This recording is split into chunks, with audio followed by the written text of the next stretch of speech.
These are the TI-84 calculator skills that I would expect you to have for Calc 1. There's a section here called the basics, and that's for those of you who have never used a TI-84 before. You probably used a scientific calculator or a 4 function, but now you're in calculus and you feel like you need to buckle down and get this big Bertha of a calculator, and you just need to find which way is up, that kind of thing. So the basics are for you. If you are familiar with this, you've used them before for trig class and algebra class, that sort of thing, and you just need some refreshers on trig and graphing and the extra fun stuff you get to do now, because now you have a whole lot more fun content because you're in calculus, then you can skip ahead to the other stuff. I will also say that whenever I'm not working with a live studio audience, then my voice is slow and boring, so feel free to play this at super speed and I am not going to be offended. And this way you can also pause me whenever you need to go back and see something again. First and foremost, then your on button is right there. Your off button is second and the same one. Mine won't turn off because I'm using an emulator, but notice how off is blue. And so if I want the blue thing, I hit the blue second button and then that key. And that's true for all of these things around here. So anytime we want the blue thing, just hit the blue button first and we get that. You'll see that my key press history will pop up in this corner as we go along. Now let's play a little bit. There's a negative and a minus, and they do different things. If I type in negative 48 plus 21, I get a negative 27. If I do the incorrect thing and I type in minus 48 instead of negative 48, then it pulls up this A and S. So minus 48 plus 21 says answer minus 48 plus 21. The reason why is because there's some sort of protocol for what happens when you type in a minus. It has to go between two things. You're subtracting two things, as opposed to a negative that's describing where something is on the number line. So whenever you type in a minus and there's nothing written before it, then it assumes that you want your previous answer, or ANS, minus 48 plus the 21. When we do some graphing later, I will show you that when you type in a minus when you mean a negative, it will only give you a syntax error. It will blink on the problem, and it will blink on the minus sign when you meant a negative, but it just kind of stops for you. There's no, and here's what we do next. It just kind of stops. Another thing I would like to show you is a time when you really do want minus. Recall back from an algebra class when you had those compound interest problems. Let's say that you are investing $5,700 and let's try that again, 5,700, parentheses, 1 plus, let's say 3% interest, compounding monthly, raised to, right there is your caret key, see how it pops up there as an exponent. It would be your end, which is 12 because it's monthly, and times the number of your 8 years. So this is investing $5,700 at 3% interest monthly for 8 years. You get this. Now, I'm not so concerned about the math part right now. I'm just kind of showing you where the buttons are in this calculator. But let's say that the question that they ask you was instead, how much interest was earned? Well, this gives me the total. So what I want to do is I want to subtract out whatever my principal was.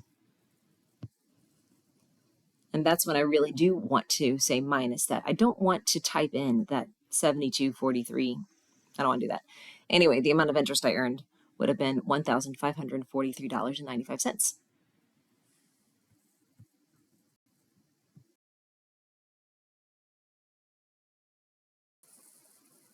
For roots and powers, first of all, let's start with square roots. So this would be second square root, like that. And if you have something nice and pretty, like an 81, it'll give you a nice little 9 back. Something this calculator will not do for you is when you take the square root of 50, it will not give you the simplified radical. It is your responsibility to simplify that radical as 5 square roots of 2. I would still like you to type it anyway so that you can see if they are at least mathematically equivalent to each other. If you want some other root, like a cubed root, it's going to be in your math menu. So we're going to go to math, and the fourth thing in there is going to be the cubed root of. So when I hit that 4, it has that nice pretty 3 index right there. So the cube root of, let's say, 343. Nice and lovely like that.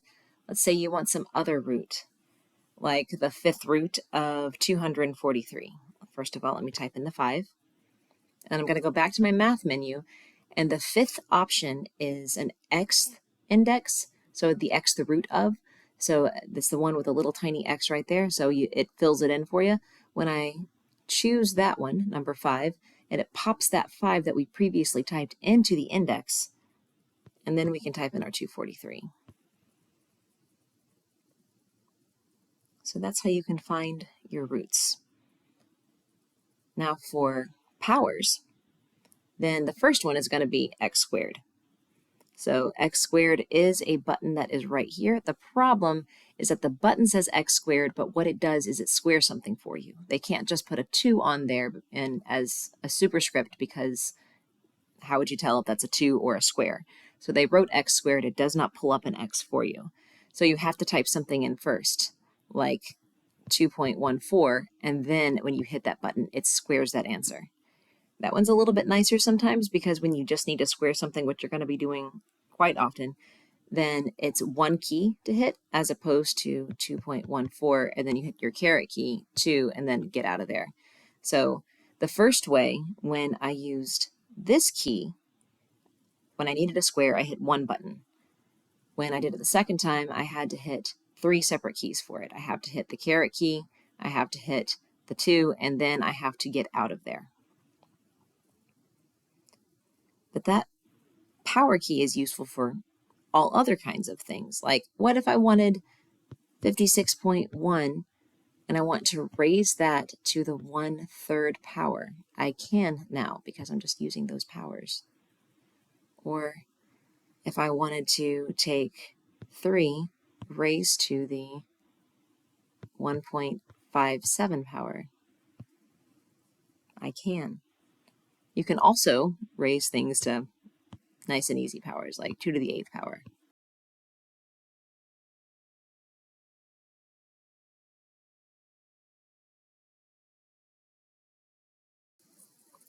And let's say that you're on some screen and you don't want to be there, and you just want to go back to your home screen where you can add, subtract, multiply, and divide, normal stuff.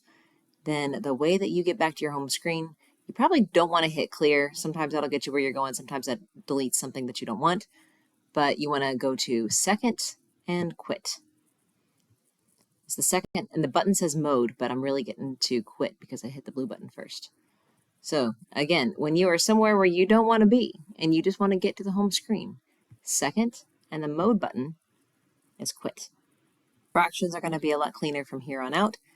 I will elaborate in a little bit, but first of all, if you wanted to do something like, let's say 28 divided by 16, because I used division, it's going to default as a decimal for me, but I can hit math enter, enter, and it will convert my decimal answer to a fraction answer, assuming that it's something that is in fact rational, that can be written as a fraction. If I want to commit to fractions from the beginning, there's a green button called alpha. I'm going to hit the alpha and y equals. That's really going to get me to F1.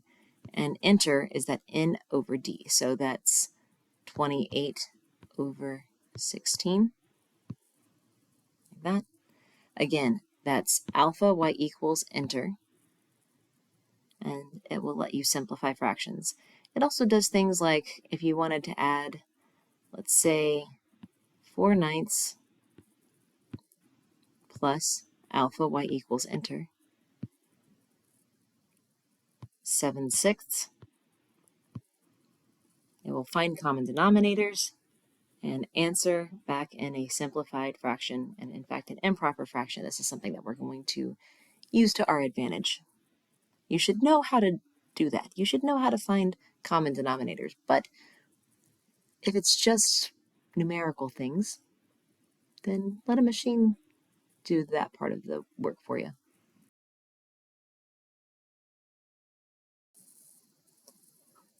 We're going to take a look at the mode button.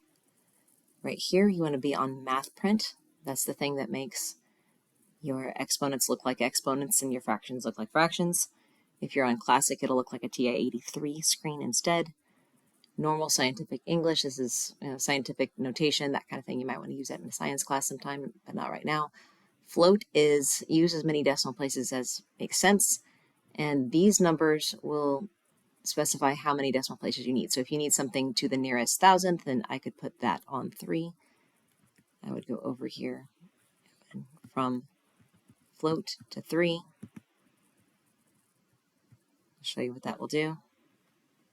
So if I say the square root of 7, it will simplify that. It will round that to 3 decimal places for me because I set that on 3. But if I leave it on float,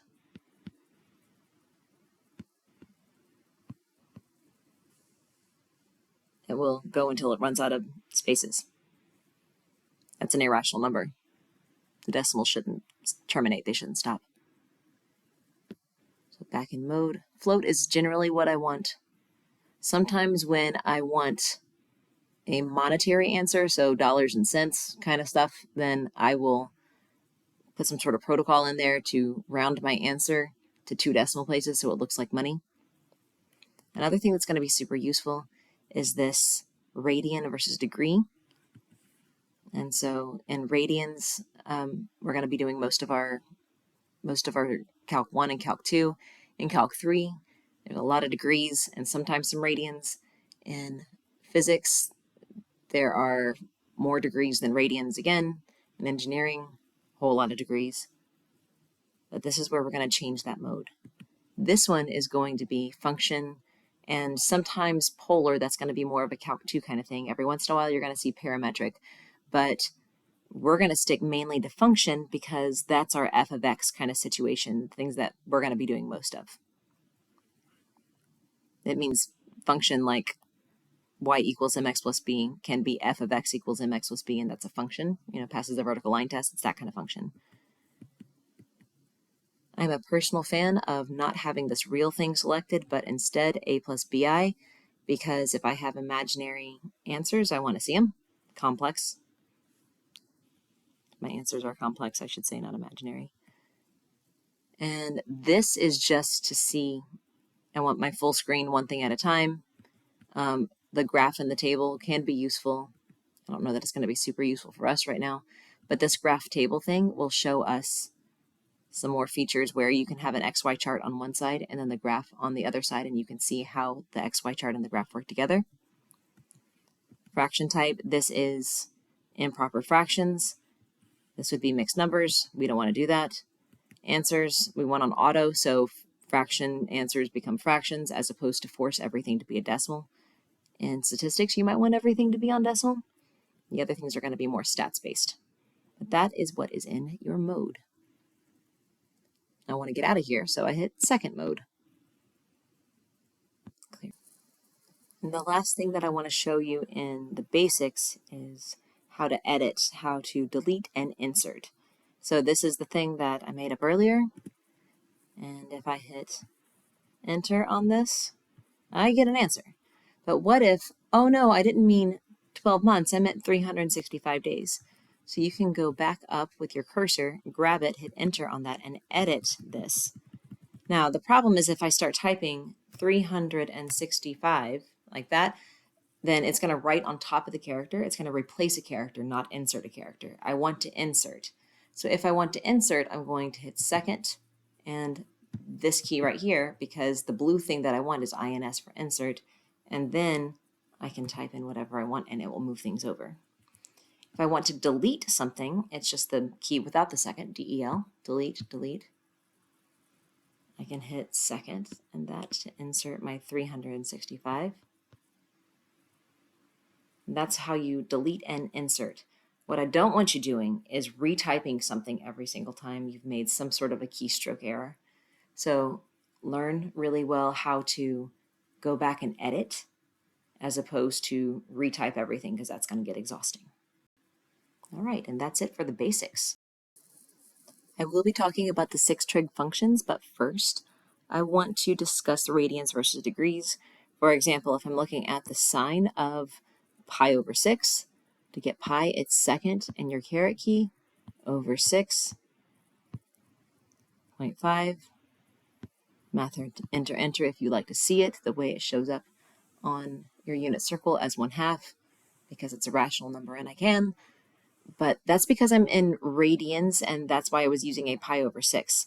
So if I try to do the sine of 30, as in 30 degrees, but I'm in radian mode, it would be the sine of a value where I'm spinning around 4 to 5 times all the way around the unit circle a bunch of times. So it would give me something else, not what I'm looking for. If I wanted to get the sine of 30 degrees, I would have to go into mode, change it to degree, second quit, and now when I say the sine of 30 degrees, it will give me the 0.5 that I'm looking for. So that is how you change it from radians and degrees. In Calc 1, I'm mainly going to be dealing with radians. For your 6 trig functions, you'll find 3 of them, and then the other ones are going to be reciprocals. So the sine of pi over, let's say pi over 3 this time. The sine of pi over 3 is going to be the square root of 3 over 2. See the irrational number, that means the square root of 3 over 2. And then the cosine of pi over 3. And then the tangent of pi over 3. Now, in order to get the other ones, so if I want to get my cosecant, cosecant is 1 divided by the sine, try that again, sine of pi over 3. I don't have to put an extra set of parentheses around the sine in the end of the argument because sine is an operator, and so it's automatically connected to its argument pi over 3. So there is your cosecant. And now for your secant, that would be 1 divided by the cosine of pi over 3. And your cotangent would be 1 divided by the tangent of pi over 3. The arc sine is asking what angle, or in this case radian, makes this happen. And so we're going to explore second sine, so the inverse sine of the square root of 3, get out of there, divided by 2. Now, this is from our unit circle. We recognize this. This should be pi over 3. Now, pi is a little bit bigger than 3, and so this completely makes sense. Except something I might want to do also is take my answer, divide my answer by second, and then my caret key to get a pi, and say answer fraction. So what I'm doing is I'm taking out the irrational pi and telling it to give me the rest of the stuff as a fraction, 1/3. This means that the answer should be pi over 3.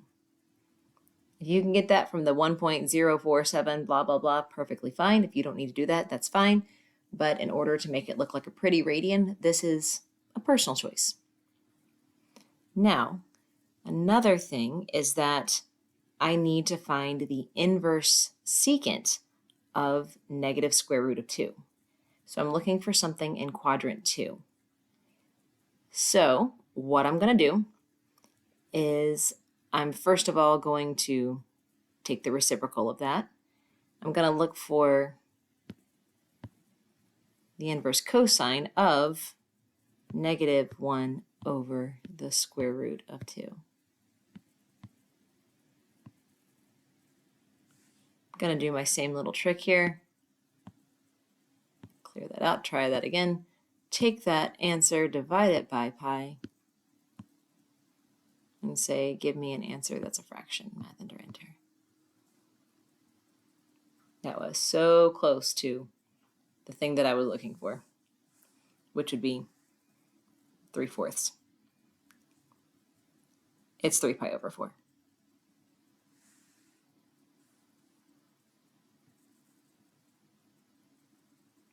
The last thing is if I want to look at the inverse tangent of -1,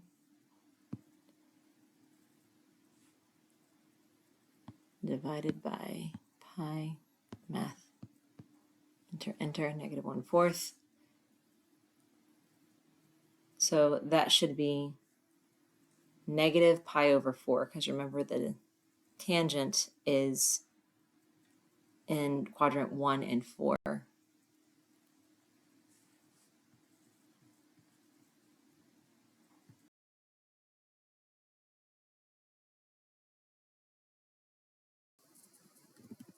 Let me try that inverse secant one more time. So instead of this, instead of the -√2, it is the reciprocal of that. That's why that's in here. That's why this is an inverse secant of -√2. Grab that, enter, divide by pi math, enter, enter. There. It was grumpy with me for pulling just the answer down instead of all the other stored information. So this would be 3pi/4.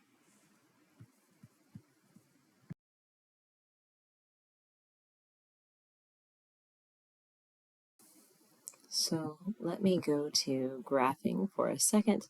It's a good thing that I'm in radians because calculator loves to graph in radians. So if I have something like sine of x, that is not what I wanted. I'm going to clear that out. Sine of x, like that. See how when I touch the variable key, then it said x, and when I graph, it shows me a sine wave like that, emphasizing wave. Now let's go to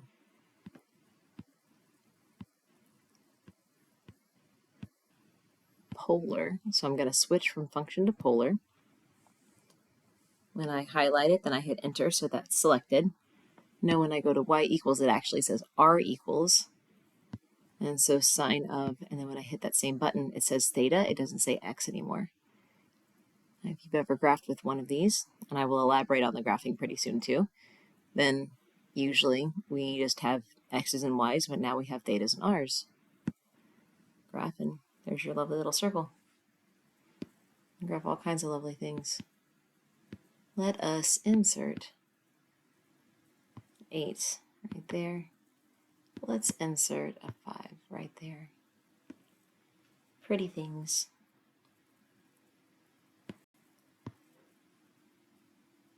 Yeah. Well, now that I'm done with that, I'm going to go back to function.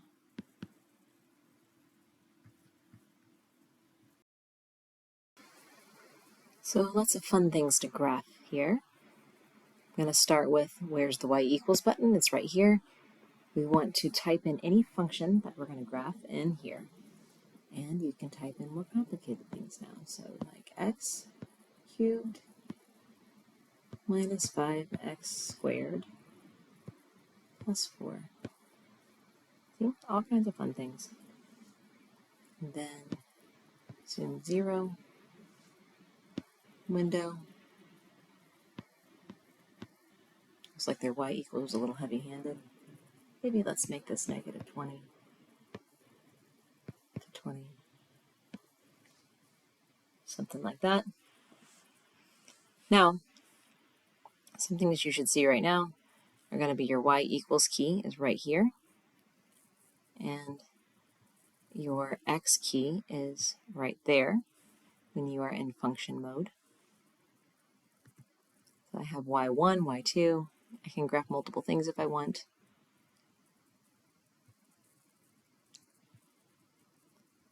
Go back down here and delete it. You see that these are turned on because the equal signs are highlighted. But if I clear that one out, equal sign is no longer highlighted. I graph. If I turn it off, I just hover and hit enter. It's off until I turn it back on. This is useful in case you want to turn something off because you're in the middle of a test and you're moving on to a different problem, but you want to come back to it. Anyway, so you have your y equals, you have your variable key, which is x. You can graph, you can zoom. So zoom and 6 will fix it to your standard. So anytime you just want to make it normal again, then it would be zoom 6. And anytime you want to make it the right aspect ratio, it would be zoom 5. Something I did a second ago was I hit zoom 0, which is down here. That's zoom fit. Sometimes you want to do that because you want to see the interesting parts of the problem and the calculator guesses. And sometimes it's a little wild. So then you can go to Window and fix it and make it whatever you want. And this felt appropriate to me, so I did. Here we are. All right.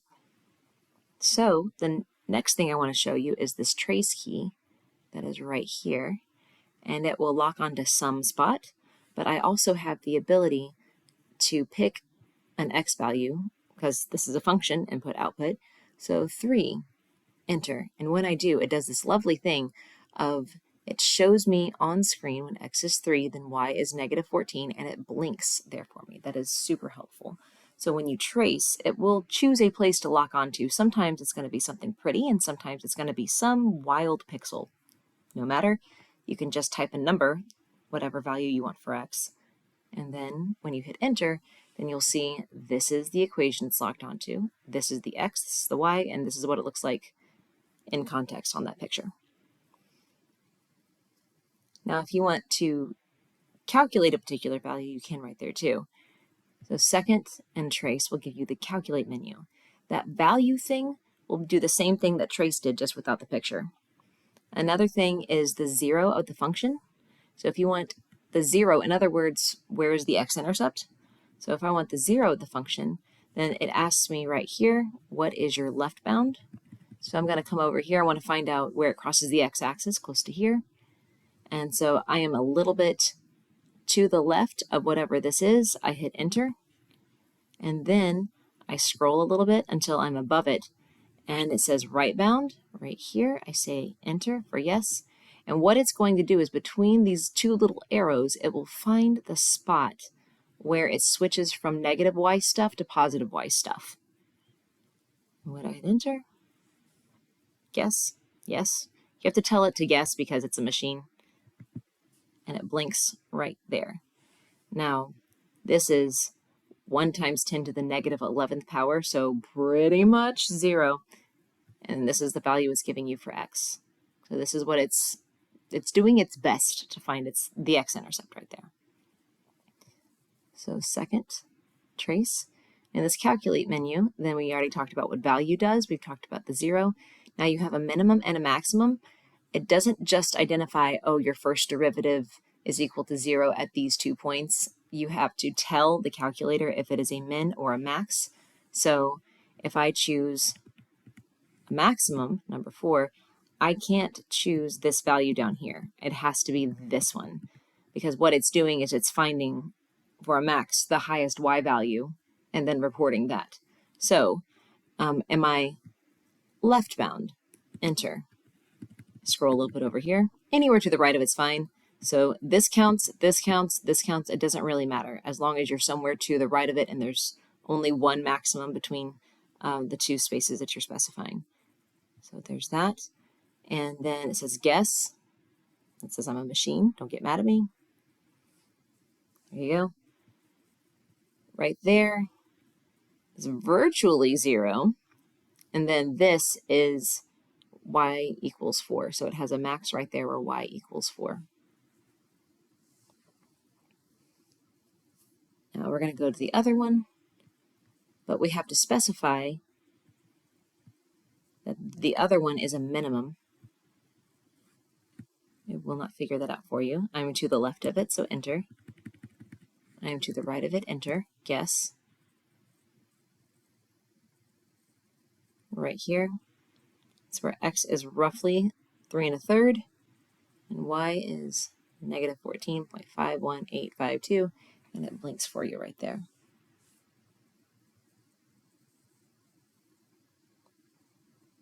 Another thing that is useful, I'm going to go back over here. I had that identity function over here to show you that there's a y equals, there's an x, and then, when when you graph it, there's a y equals there. All right, it will also show you intersections. You have to show it where you want the intersection because there are 3 of them here. So let's say that I want to find this intersection right here, the middle intersection. Second, calculate, number 5. So I'm going to get kind of close to it so it knows which one I'm talking about. So, and it's on the cubic function. Then it says first curve, hit enter. Then it locks onto the second one, right there. Second curve, enter. Do you want me to guess? Yes, I want you to guess. And it shows me where that intersection is right there.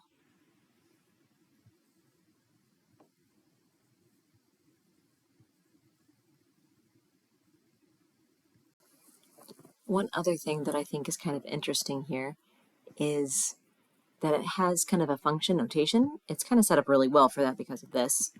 I'm going to get rid of this for a second. And we're just going to focus right here. Now, we still need to talk about an average rate of change. And eventually we're going to go to an instantaneous rate of change in a calculus class. But for right now, we're talking about an average rate of change. We know that that's a slope, but we can't say it's a slope because that thing that's on your screen is not a line. But we're going to use our slope formula, that y2 minus y1 over x2 minus x1. And in a calculus book, it says f of b minus f of a over b minus a. Same stuff. That is your average rate of change.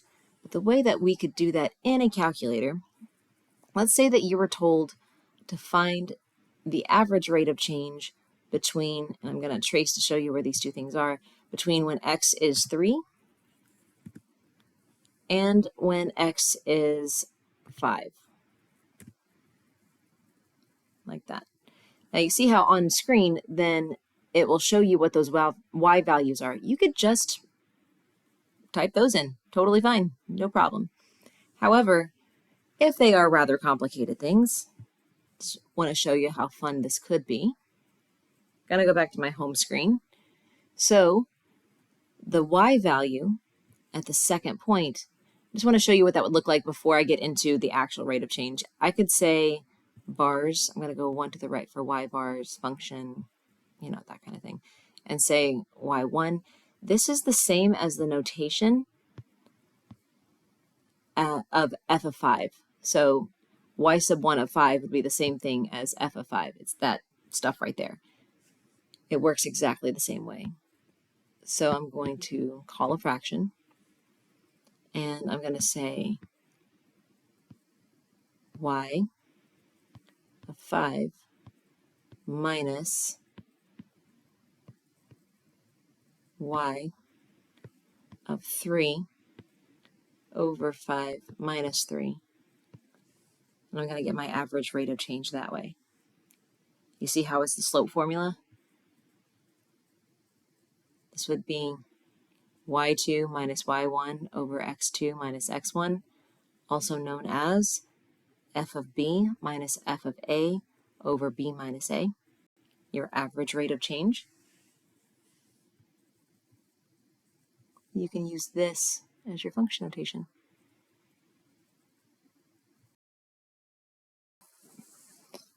All right, now let's talk about XY charts and how to use this table function in here. I'm going to start with something that's a little bit of a softball for a calculus class, but that's perfectly fine because we are getting calculator keystrokes down. So I'm going to go to y equals. I want a fraction, so I'm going to say alpha y equals enter. And I'll put in here x squared. You see how I have 2 different buttons for that because the button that is in red right now is not the x squared, it's just the squared. Minus 9 over, and then we'll put an x minus 3 in here, and we'll put an x plus 5. Now, we can anticipate what that's going to look like because that numerator is a difference of squares, and it factors as x minus 3 and x plus 3, and the x minus 3's are going to cancel. So if I want to take the limit as x approaches 3, then I'm going to have to cancel some of that stuff out. I can't find out what happens when x is 3 because that's going to give me something undefined. So when I'm getting close to 3, I'm going to have to take the limit, but I'm going to have a hole right there, but I'm going to have an asymptote where x is -5. Let's take a look at it, verify what we're talking about. If I hit trace, then if I want to look at 6, sure, no problem. How about -6? Great. 5? -5? Oh no, there's nothing there. Well, that's because there's an asymptote there. Also, if I look at 3, there's nothing there either. But I know that there's something kind of near it, you know? So 2.99, there's something near it. And then if I have 3.001, there's something near it, but not actual 3. These are the skills that we already have, but we're going to talk about, with the table. So I'm going to go to second and graph. Now, I've already changed my table settings. What they might look like to begin with, so second and window is going to be your table set. Right here, I want my independent to be on ask. If I don't do this, it's going to choose x values of 1, 2, 3, 4, 5, 6, 7, 8. And I don't really need that. I need to be able to pick my own. I want to be in control of this thing. So I go to second and window. And when I do, I make my independent ask. And then I can go second and graph to get to my table. And it looks blank because we have to put in our own x's. So I can type in whatever I want, like 6, sure. -5. Oh no, syntax error. What did I do? I should be typing in a -5 instead of a -5. What else we got? We want to take a look at what happens at 3. That's going to give us an error. So the nice thing that we can do here, let's say that I'm looking at the limit as x approaches 3, which means that I know that the 3 itself is going to be a problem. However, if I put in 2.9, try that again, 2.99999, I can kind of see where we're going with it. Or 2.9999999. Okay, well, looks like a pretty solid 3/4. And then the other side, let's take a look from the other side. So 3.00001 and 3.000000001.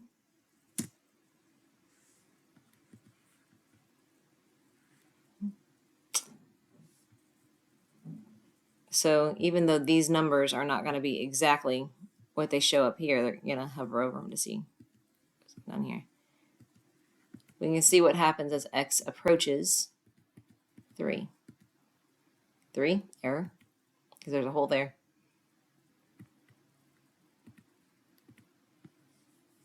But real close to 3, we can identify what happens.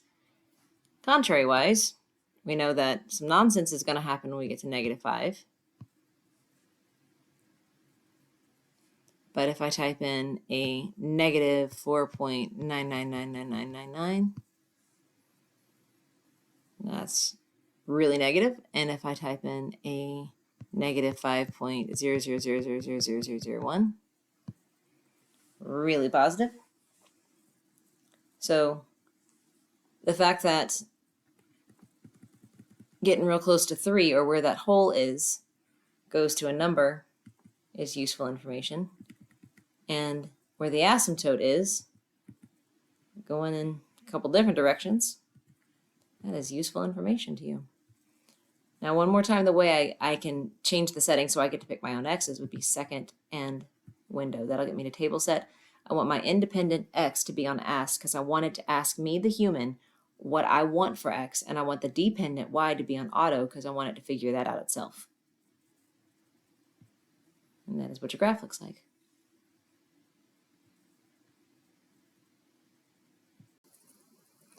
All right, this last thing that I want to show you is only going to be useful when you need to add up a whole bunch of your answers. And so you can have an x and a y, and you can have that in table, and you get an xy chart. But what happens when you need to add up a whole bunch of things in those y values instead of writing them down and copying them down, that kind of thing? I would do that in the spreadsheet. Now, I'm not going to do it very thoroughly because the time that you're really going to need this skill is going to be the end of Calc 1. So there's already too much stuff going on, and I will link to a more thorough description of how to do this in the description, but you're going to need it in the end of Calc 1 for Riemann Sums. You're going to need it in Calc 2 for Simpson's rule and for some Taylor-Maclaurin series. I will link to a Maclaurin series in the description also, but let me show you how to get here. So this is for whenever you need to add up a bunch of stuff. So if you're on your home screen, you're going to go to Stat and Edit, and that will take you to this spreadsheet page with all the lists in it. So let me toss some x values in here, 0, 1, 3, because they don't have to be any particular value ratio to each other right now. They will be later. 6.4, making up stuff. Now let's say that the function you're trying to evaluate is 2x plus 3. So I'm going to go, it will default here to a cell. You want to go up to the name of it. So we have one rule for the whole thing. And it will be, we'll say 2. And now instead of saying x, my x's are in L1. So I'm going to hit second and 1, because that's where all the x values are. We want this to evaluate it over and over again. Plus 3. So right here, 2 times 0 is 0, plus 3 is 3. 2 times 1 is 2, plus 3 is 5. You get the point through there. So this is useful anytime in the future when you're going to need to add up all of your y values that you just collected. So therefore, second, quit. I'm going to get back to my home screen for a second. And the thing that I want is a summation. Now you may remember that sigma from your pre-calculus class. It would be that kind of stuff. So if I hit second in stat, I go to list. I want to do some math on that. So go over to math. And number 5 is your sum.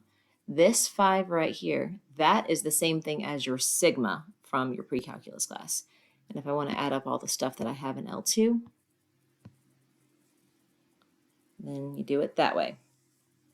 So there are times if I just need an XY chart, then I would use a table. But if I need to add up a whole bunch of stuff, which is going to be the end of Calc 1 and throughout Calc 2, then that's when I'm going to want to use a sum, and that's when I would switch to lists and a spreadsheet.